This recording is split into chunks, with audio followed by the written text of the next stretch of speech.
qaybta hore ee filimka waxaan aragnaa taliye hore John kaasoo haatan ah dambiile ku eedeysan dil. Waxaa loo soo gudbiyaa xabsi heerka lixaad ah kaasoo ammaankiisa laga qayliyey siduu u adag yahay. Dhammaan maxaabiista cusub waxaa soo dhaweeyay taliyaha xabsiga isagoona u sheegaya inaysan bulshada wax faa'iido ah u soo kordhinaynin, sidaas darteedna inta noloshooda ka dhiman xabsigan ay ku qaadan doonaan. Taliyaha xabsiga wuxuu akhrinayaa faylka John wuxuuna ogaanayaa inuu hore u dilay taliyihiisa, sidoo kalena laba mar oo hore uu hore uga soo baxsaday xabsi heerka shanaad ah. Sidoo kale markii la baaray DNA-giisa waxaa soo caddaatay inuu yahay dad kasoo horjeeda dowladda, sidoo kalena uu yahay dadka aadka u jecel rabshada iyo fowdada. Intaas kadib taliyaha xabsiga wuxuu amraa in aanan John loo ogolaanin wax booqasho ah ama wax wicitaan ah. Xoogaa kadib waxaan aragnaa John iyo ninka qolka ay isla degan yihiin kuwaasoo kala qaybsanaya xabad rooti ah, waxaana kaamirada arrinkaas ka arkaya taliyaha xabsiga. Ayadoo taas lagu guda jiro waxaan aragnaa nin qaylinaya oo la sii wado. Ninka John qolka la deganna wuxuu sheegayaa ninkaasi in loo wado jasiiradda Absalom oo ah goob halis badan. Isla ninkii ayaa bilaabaya inuu qayliyo argagax awgeed, laakiin John ayaa aaminsanaya ka hor inta aysan maqlin waardiyaashu. Subaxii xigay John waxa uu qolka ka weynayaa ninkii la degnaa, waxaana dhammaan maxaabiista la isku keenayaa qolka maxkamadda taliyaha. Waxaan aragnaa ninkii John qolka la degnaa oo haatan la ciqaabayo maadaama uu John cuntiisa siiyey, taasna waa mamnuuc in xabsigan cunto la isla sheergareeyo. John waxaa lagu amrayaa inuu ninka korontada ku dhijiyo oo geesiisa ka ciqaabo, balse asagoo uu ka cagajiidaya. Arrinkaas darteed taliyaha wuxuu xabad ku qabanayaa ninka wuxuuna ku hanjabaya inuu toogan doono. John taas cagsigeed wuxuu bilaabayaa inuu isaga taliyihii maasada ku qabto, balse ciidanka oo meesha buux awgeed John wuxuu qasbanaanayaa inuu hubka dhigo. Saacado kadib waxaan aragnaa John oo Absalom la keenay maadaama taliyaha uu ku bilaabay. Ayadoo wax hadal ah la dhihin ayaa John lagu soo tuurayaa diyaaradda, halkaas ayaana looga tegayaa. Intaas kadib John wuxuu ka warhelayaa dooliyaan jirkiisa kusoo shimuumeen, balse intaysan cunno ayuu iska kala fujinaya waana soo cararayaa. John markuu istaago wuxuu dareemayaa hareerihiisa inay ku wareegsanayaan dad, waana qabiil meesha degan oo lagu magacaabo outsiders ama sokeyaasha. Ayagana waa ay soo wadayaan waxayna u soo qaadayaan hogaamiyahooda. Saacado badan oo qol ku xirnaa waxaa loo keenayaa Mark oo ah hogaamiyaha sokeyaasha. Mark ayaa bilaabay saaxiibtinimo leh inuu ugu soo dhawaado John isagoona u sheegaya in meeshan ay tahay meel nabdoon, balse markasta lagu soo tuuro dambiilayaal ayagana mudankooda ayay marsiiyaan. John si uu u noolaado waa inuu la dagaalamaa midkoo ka mid ah cidda, kaasoo runtii haddii aad fiirido aadan jeerka aqoonin. Ninkii ayaa bilaabaya dhoolatus military isagoona sana meesha yaallay laba u kala jebinayo, balse John daqiiqadii kadib ninkii waa uu soo gabagabeynaya isagoona wax dagaal ah la gelin, taasina waqti kuma qaadanayso maadaama uu commandos hore ahaa. Markna isagoo faraxsan buu John u imaanayaa si uu ugu hambaliyeeyo, balse John oo xanaaqsan ayaa wuxuu bilaabayaa inuu isla Mark biyaha ku tuuro, taasoona ka xanaajinaysa outsiderska. Isagana qorigii Mark ayuu ku taagayaa balse qoriga uma shaqeynayo. John waxa uu nafka dayayaa cagihiisa isagoona goobta iskaga cararaya.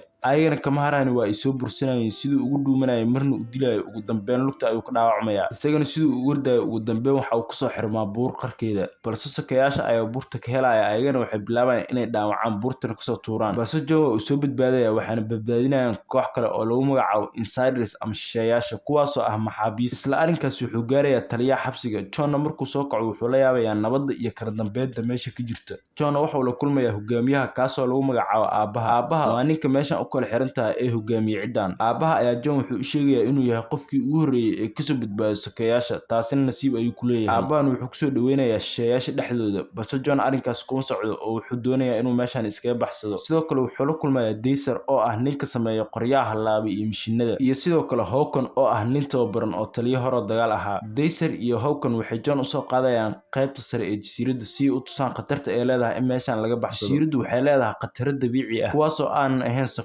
sakayaasha waa dad aad u halis badan kuwaas oo ka kooban 600 qof halka shisheeyaha ay yihiin kaliya 98 qof sidaas darteed shisheeyaha kuma aadaan inay la dagaalamaan sakayaasha maadaama aad looga tiri badan yahay loogana ciidan badan yahay xogaa kadib John waxa uu booqanayaa Tom kaasi oo ah dhakhtarka meeshan u qaabilsan si uu lugtiisa ugu daweeyo Tom wuxuu u sheegayaa inuu lugta ka ilaaliyo infekshinka maadaama aysan iyagu haysanin daawooyin ku filan intaas kadib John wuxuu ogaanayaa inuu daba socdo Casey oo ah mid kamid dadka meeshan ku nool John wuxuu u sheegayaa inuu isaga tago meesha balse Casey ayaa wuxuu ugu jawaabayaa inuu doonayo inuu la hadlo ninkii ugu horeeyay ee ka soo baxsada Mark iyo ciidamadiisa John wuxuu kula talinayaa inuu isaga har asaga uusan daba gelin John wuxuu bilaabayaa inuu sahmiyo biyaha isagoo ku tuuraya sanduuq balse sanduuqii ayaa laba kala noqonaya awoodda biyaha awgooda maadaama jasiiradda khataraheeda aad u badan yihiin John wuxuu xaqiiqsanayaa arrinkaas isla markii waxa kusoo biiraya Casey isagoon u sheegaya inuu daba socdo sidoo kale wuxuu u raacinayaa jasiiradda in intaas kasii khatar badan tahay oo biyaha ay ka buuxaan libaabaday dhiiga bini'aadanka u ooman habeenkii xigana John wuxuu si qarsoodi ah u soo raacaa koox dejinaysa sahayda balse Hawken ayaa arkay isagoona feer ku bilaabay kahor intuusan John xusuusin inuu kusoo biiro tiimkooda John intuusan bixin wuxuu Hawken ka arsadaa wixii uu ku dhuftay isagoona iskaga soo tagay goobta subaxii xigana John iyo Casey oo wada quraacanay John ayaa Casey wuxuu weydiinayaa sababta isaga loo soo xiray Caseyna wuxuu ku jawaabaa inuu soo afduubay carruur yar waxaana ku qasbay booskiisa balse isaga muusan ogeyn booska inuu dili doono carruurtaas arrinkaas arrinkaasina aad ayuu uga shalaaya. Xoogaa kadib waxaa meesha soo maraysa diyaarad helicopter ah. Casey wuxuu John u sheegayaa diyaaradan inay wado sahayda jasiiradda bil walbana ay keento balse ay xoog ku qaataan sokeeyaasha. Quraacda kadib John iyo Casey waxay soo aadayaan Kellyan oo ah ninka qamriga u sameeya jasiiraddan. John wuxuu cabayaa qamriga balse si kaftana ayuu wuxuu ku dhahayaa waa labo. Kellyan arrinkaas ayuu ka xanaaqayaa feer ayuuna bilaabayaa balse John waa uu gambinayaa. Xoogaa kadib waxaan aragnaa shisheeyaha oo bilaabaya inay ciqaabaan mid ka mid ah waardiyahooda maadaama kheyr mas'uulnimo uu sameeyay isagoo laga rabo inuu ilaaliyo cidda uu habeenkaas iska seexday. Qaabtiisana waxay noqonaysaa in gebi ahaanba xaafadda laga buriyo isagoo aad u murigisan ayuu goobta iskaga tagaya. Dhinaca kale waxaan aragnaa sokeeyaasha oo raashinka isku haystaan balse Mark ayaa tijinaya. Mid ka mid ah shacabka ayaa wuxuu weydiinayaa xilliga ay diyaaradda imaanaysa si ay raashinka u soo xoogaan. Isagana wuxuu u sheegayaa isla biridda inay imaan doonto in la soo degi doonaan. Mid kale oo shacab ka mid ah ayaa wuxuu dhahayaa iska soo dhiib hogaaminta maadaama John uu biyaha kugu riday. Mark oo xanaaqsanna ninkii ayuu qoorta ka siibayaa. Arrinkaasina waxay cabsi gelinaysaa dhammaan shacabkii. Mark oo weli xanaaqsan wuxuu u sheegayaa sokeeyaasha inay dagaal isku diyaariyaan maadaama biri ay weerari doonaan shisheeyaha. Dhinaca kale waxaan aragnaa shisheeyaha ayagoo ay tahay ciidooda Christmaska waxay samaysteen xaflad yar. Habeenkaas aabaha ayaa halkaas wuxuu ka jeedinayaa khudbad yar oo qiiro lahayd. Xafladda kadib John wuxuu aabaha u sheegayaa inuu isla birinta bixi doono uuna ka baxsan doono goobtani. Dhinaca kale iyadoo islaxaadis lagu jiro waxaa weerar aad u culus soo qaadaya sokeeyaasha. Waardiyaashuna gambaleelada ay yeerinayaan si ay shacabka u digtoonaadaan qof walbaana uu halkaas dagaal isku diyaariyo. Kiisa ayaa soo cararaya John ayuuna wuxuu u sheegayaa inuu dagaalka soo galo balse John ayaa dagaalka ka cadig jiidayo. Balse xoolo kadib waa uu sicil weynaya wuxuuna ka khasbanaanayaa inuu dagaalka ku soo biiro maadaama commandos hore uu soo ahaa. Sidoo kale warkaasi isla markii wuxuu gaarayaa xabsiga iyagoona arrinkaasi la socdo. Habeenkaasina waxaa meesha ka dhacay dagaal aan innaba caadi ahayn. Sokeeyaashuna habeenkaas waxay ku dadaalayaan inay burburiyaan dhammaan xaafadaha iyagoona ku soo deynaya geedo waaweyn si ay u burburiyaan. Dhowr taawar ayayna halkaas ku burburinayaan. Dhinaca kale shisheeyuhuna habeenkaas ma aysan yareysan oo waa ay dagaalameen. John wuxuu soo bandhigayaa xaflad dagaal oo cajiib ah. Sidoo kale habeenkaasi Casey wuxuu ku siganayaa inuu geeriyoodo balse waxaa badbaadinaya John isagoona ka takhalusaya ninkii doonayay inuu dilo. Sidoo kale habeenkaas waxaa si xun loo dhaawacayaa aabaha waxaana dhaawaciisa soo qaaday iskuul oo ah dagaalyahan heer sare ah balse waxaa biyaha ku jira oo isqarinaya Mark iyo saaxiibkiisa waxayna u soo galayaan qolka uu ku jiray aabaha. Mark isagoo rabo inuu ka takhaluso aabaha waxaa ka soo gaaraya John isagoona bilaabaya albaab uu ku taagnaa Mark inuu sii daayo taasoo sababaysa Mark inuu gaado usoo dhaco. Sidoo kale dagaal faraha looga gubta ayaa wuxuu dhex maraya John iyo Mark taasoona ku khasbaysa Mark iyo sokeeyaasha inay ka cararaan meesha kadib markii si xun loo garaacay. Halkaasina ay kala kulmeen dhabarjab aad u weyn lafahooda ayayna la cararayaan. Subaxii xigay John wuxuu arkayaa qaar ka mid ah shisheeyaasha oo diyaarinaya inay iskaga baxsadaan jasiiradda isagana wuxuu u tagayaa aabaha si uu arrinkaas ula socodsiiyo. Sidoo kale doon ayay samaysteen qolada baxsalabta waxaana doontaas dhisaan gareeyay Tassert oo ah ninka looga hara arrimahaas balse xoogaa kadib warku wuxuu gaarayaa taliyaha xabsiga isagoona soo dilaya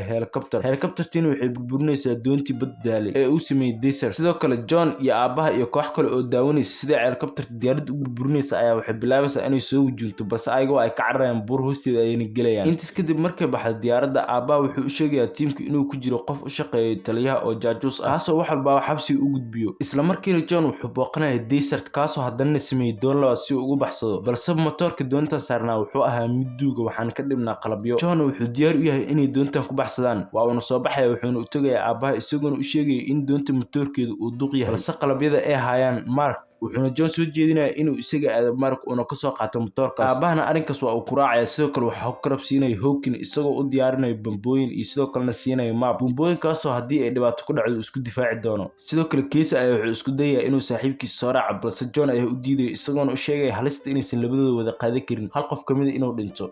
dhinaca kale waxaan aragnaa Mark oo u sheegay dadkiisa inuu soo dilay gaangis badan oo magaalada foodo ku hayay isaguna madaxdooda ugu soo daadinayo hortooda. saacado badan John wuxuu soo gaarayaa dhulkii uu ka arriminayay Mark balse wuxuu ka warhelayaa inuu daba socdo saaxiibkiisa Casey. nasiib darro inta laxadaas lagu guda jiray Casey wuxuu ku dhacayaa dabin ay dhigeen sokeeyaasha. ka hor intuusan John u gurmin saaxiibkiisa waxaa goobta soo gaaraya sokeeyaasha ayagoona aad u faraxsan ayaa waxay wadanayaan Casey waxayna diyaar u yihiin inay ku ciil baxaan maadaama dagaalka ay kusoo jabeen. sokeeyuhu Casey geed ayay kusoo xirayaan waxayna diyaar u yihiin inay ka takhalusaan balse John ayaa arrinkaas u qaaday weyha wuxuuna isku soo ekeysiinayaa ciidankooda oo gale waa uu soo dhaxgalaya wuxuuna bilaabayaa inuu mid u dilo waardiyaasha isagoona uu dambeyn soo koraya qalcadda wuxuuna bilaabayaa inuu qarxiyo dhismo meeshaas ku yaalay taasoo kala carar iyo anfiri ku riday sokeeyaha. markay bilaabaan inay kala tagaan oo ay raadiyaan bamka meeshuu ka yimaado John wuxuu bilaabayaa saaxiibkiisa inuu isku dayo inuu badbaadiyo balse waxaa gadaal ooga imaanaya Mark iyo ciidamadiisa. John iyo Casey waxaa lagu soo tuurayaa biyaha waxaana loo sheegayaa labadooda midka guuleystay inuu noolaan doono taasina micnaheedu waa inay labadooda isdilaan midkii noolaadaan reerka dagaalka uu hari doono. isla markii Casey wuxuu weerar ku soo qaaday saaxiibkiisa John, balse John waa uu isdifaacaya. ugu dambeyntiina wuxuu soo gabagabeynayaa nolosha saaxiibkiisa isagoona arrinkaasi aad uga xun. intaas kadib Mark wuxuu amraa in John la daldalo maadaama ciil hore uu u qabay. John marka la keeno qolkii isku dilo ee lagu aadiyo mishiinka seefta, mishiinka waa uu dhaqaaqi weeyaha. waxaan ogaanaynaa mid ka mid ah basaasyada shisheeyuhu ay ku leeyihiin sokeeyaha dhexdooda inuu badbaadiyo, isagoona u sheegaya inuu iskaga cararo meesha. sidoo kale aabaha uu ka gaarsiiyey fariintan oo ah in isla biri weerar lagu soo yahay, weliba weerar labaad oo aad u xun ay kusoo qaadi rabaan sokeeyaashu. subaxii John wuxuu imaanayaa xaafadda isagoona siinaya Desert qalabkii. sidoo kalena aabaha oo sariirtiisa ku xanuunsan ayaa wuxuu u sheegayaa in biri weerar lagu soo yahay, ayagana ay isdiyaariyaan. John wuxuu soo jeedinayaa qorshe innaba aan caadi ahayn, kaasoo ah xaafadda inay baneeyaan, balse Hawkins ayaa arrinkaas ka caroonaya isagoona u sheegaya tani inay tahay gurigooda aysan marna u baneyn doonin cadow. balse aabaha fikirkaas ayuu wuxuu ku raacayaa John isagoona u sheegaya inay wanaagsan tahay inay meesha iskaga tagaan kahor inta aanan la laynin. qorshahan waxaa loo deynayaa John. dhammaan shisheeyuhuna waa iskaga baxayaan xaafadda, balse aabaha oo xanuunsan wuxuu John u sheegayaa inay isaga tagaan asiga maadaama mardhow uu geriyoon rabo, cudur halisana uu hayo. wuxuuna John kula dardaarmayaa inuu isaga booskiisa bedelo, balse John qorshihiisa waa inuu baxsadaa, arrinkaasina ma aqbalayo. intaas kadib John wuxuu usoo baxayaa inuu jagareeyo doontii uu sameeyey Desert inay si fiican u shaqeynayso. markii doonta la kiciyana dabka ay gadaal ka dayhayso wuxuu soo xasuusinayaa John dhacdo hore. isagana habeenkaas wuxuu bilaabayaa dhacdadaas inuu uga sheekeeyo aabaha, isagoona u sheegaya in taliyihiisii ka sarreeyay uu dilay boqolaal qof oo aanan waxba galabsan xilligii lagu jiro dagaalka. dowladdana arrinkaas waa ay dabasho, asagana markuu sheegay cid dhegeysta ayuu waayey. ugu dambeynna wuxuu go'aansaday inuu taliyihiisii ka argudo, isagoona bilaabay inuu nafta dhaafiyo isla taliyihiisii, taasoo ugu dambeyn John xabsiga geysay. subaxiina John markuu banaanka usoo baxo wuxuu arkayaa madaxa ninkii basaaska u ahaa oo meesha lasoo siray, taasina waxay caddeynaysaa inay soo socdaan sokeeyaasha. xoogaa kadibna isla markii waxaa imaanaya sokeeyaasha, arrinkaasina wuxuu gaarayaa xabsigii taliyaha. markay sokeeyuhu soo galaan xaafadda waxay ka warhelayaan inuusan hal qof joogin, arrinkaasina aad ay ugu farxayaan, ayagoona sawiranaya inay guulaysteen maadaama xaafaddii ay ka carisiiyeen sokeeyihii. balse John ayaa wuxuu bilaabaya inuu meel fog kasoo tuugto, isagoona bilaabaya inuu kusoo daayo qori holcaayo, taasoona keenaysa badankooda inay halkaasi ku dhintaan, qaar kalena ay cararaan. sidoo kalena waxaa halkaasi ooga soo baxaya shisheeyaasha oo meesha isku qorinaya. halkaasina habeenkaasi sokeeyaha waxaa lagu geysanayaa xasuuq runtii aad u daran, taasoona ka dhigayso badankooda inay kabahooda ka cararaan. aabahana markuu banaanka usoo baxo si uu u arko natiijada meesha ka dhacday iyo sokeeyihii oo cararaya, waxaa halkaas ooga soo baxaya Mark isagoona bilaabaya inuu si xun halkaasi ugu dilo iskuul. sidoo kalena wuxuu isku dayayaa inuu meesha ka tuuro John, balse John meesha ayuu qabsanayaa. kahor inta uusan Mark qoorta ka jarin John waxaa kasoo gaaraya aabaha oo dhaawac ahaa, wuxuuna bilaabaya inuu isku dhajiyo, balse nasiib dare habeenkaas Mark wuxuu si xun meesha ugu dilayaa aabihii. John oo arrinkaas ka xanaaqsan wuxuu bilaabaya isagan inuu si aad u foolxun halkaasi ugu dilo Mark, biyaha ayuuna ka tuurayaa meydkiisa oo silicsan. intaas kadib John iyo Hawkins waxay arkayaan qiiq meel dheer ka imaanayo. markii qiiqii aadaana waxay arkayaan Desert oo la dilay iyo doontii oo la gubay. kadibna waxay xaqiiqsanayaan inuu ku jiro basaas ayaga ka mid ah